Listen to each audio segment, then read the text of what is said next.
နေညိုညိုလမ်းနဲ့ဆွေးများမလို့ကျုပ်တို့ရဲ့ရွာလေးကတချင်တွေဆိုချိန်တန်ပြီဆို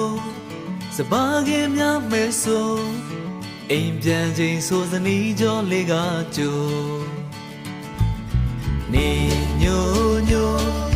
လမ်းနဲ့ဆွေးများမလို့ကျုပ်တို့ရဲ့ရွာလေးကတချင်တွေဆိုချိန်တန်ပြီဆိုစပါးကင်များမဲဆိုအိမ်ပြန်ချိန်ဆိုစနီးကြောလေးကကြိုကျုပ်တို့ရဲ့ရွာလေး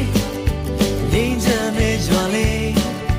လာပါလာပါအားလုံးတို့ဖိတ်ခေါ်နေ